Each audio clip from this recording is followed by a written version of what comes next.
Sanctuary is the world in which the story of Diablo takes place, and it's the battleground for the souls of humanity and the fight between angels and demons. Sanctuary is a vast world, and there'll always be something new in every area, like hordes of enemies, safe haven towns, resources to gather, events, quests, and more. We wanted to bring Diablo 4 artistically more back towards like Diablo 2, the much darker style. It's very macabre. The artists and designers have had so much fun working on it, and it's just been a joy to create for us. How would the people of Sanctuary show their world? What kinds of art would they use to describe the world? One of the things we really wanted to do was make the game feel like a painting. Everything was built by a wonderful group of people who love Diablo as much as you do.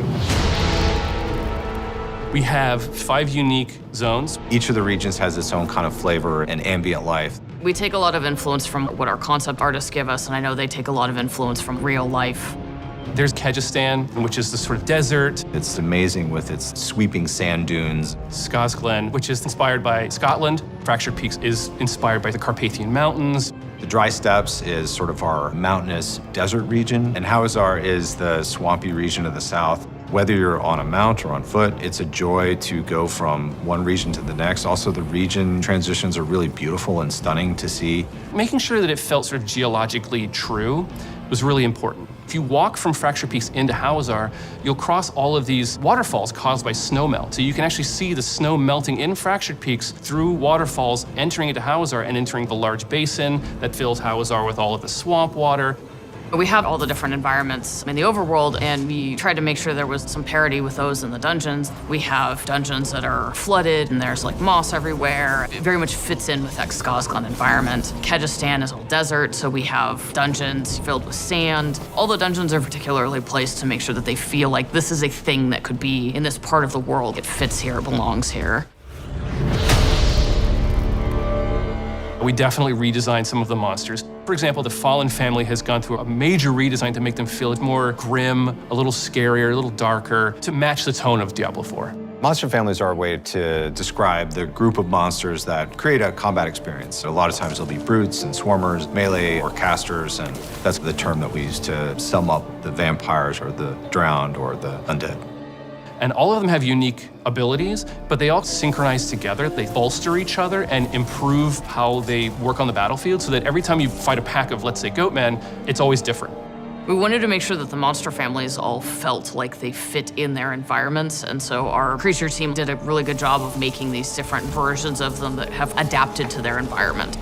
There's snowy goatmen and Fractured Peaks in some of the colder areas versus lightning goatmen are in Dry Steppes and kind of the more arid areas. Hawazar has a lot of poison spiders. Each of the regions has its own kind of flavor, and it's pretty exciting to discover. We have some really cool new snake men, the Nangari. We've seen snake men in Diablo before, but these guys are just really twisted amalgamations of multiple snake heads, even human body parts. We have skeletons, we have undead, we have ghosts.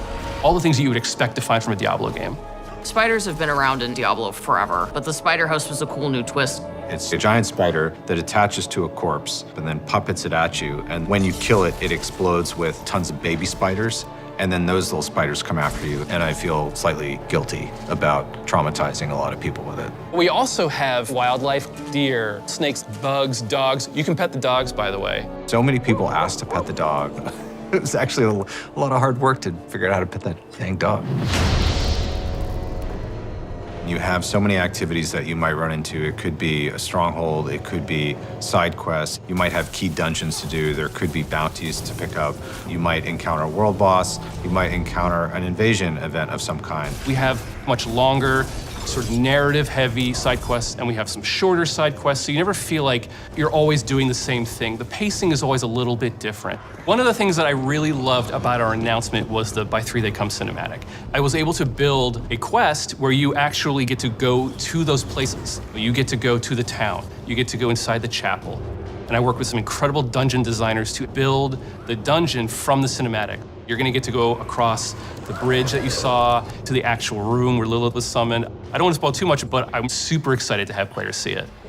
Sometimes it's kind of nice to just walk places, because that's a lot of the times when you see these little events. You might find a demonic altar that you need to feed your blood to summon demons to then defeat for all of their loot. You might find a ghost child who's trying to find the remains of their parents, and you have to protect them. We have strongholds, which are a sort of large area that you can enter, and it has its own story, its own setup, its own sort of art that sort of tells a very specific story about this location, and those stay unlocked permanently once you've beaten back the darkness. We did a lot of figuring out the balance between like how much space do we need for players to play through these dungeons versus how much space do we need to make them look cool. My favorite is this one called Endless Gates. It's got these teleporters, and these teleporters actually take you to other dungeons. So you'll end up in a cave, a crypt, or one of the ancients. And every time you go in, it's designed to change.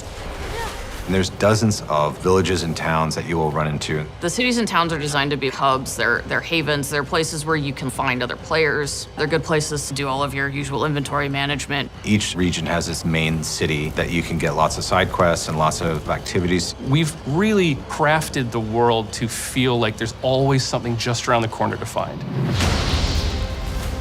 In Diablo 4, you actually get to walk Sanctuary. It's a massive place that you can seamlessly explore with no loading in between zones, which is something brand new. It's a very immersive experience.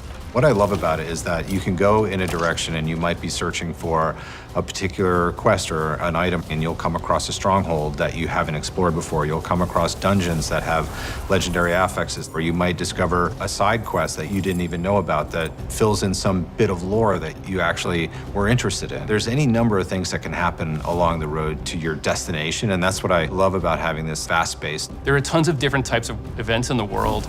It's been created to feel full of things to encounter, full of secrets to discover, full of characters to interact with, full of stories to find. We have these altars to Lilith that if you can find them, they will give you a permanent buff to all of your characters across the game. There are tons of them hidden everywhere. We also have these massive world bosses that are so big the camera actually has to pull out even further. And you're gonna have an opportunity to fight these bosses with your friends or with strangers to take down these huge world bosses. And the team has done just an incredible job making Sanctuary a world worth exploring and a world worth investing yourself in.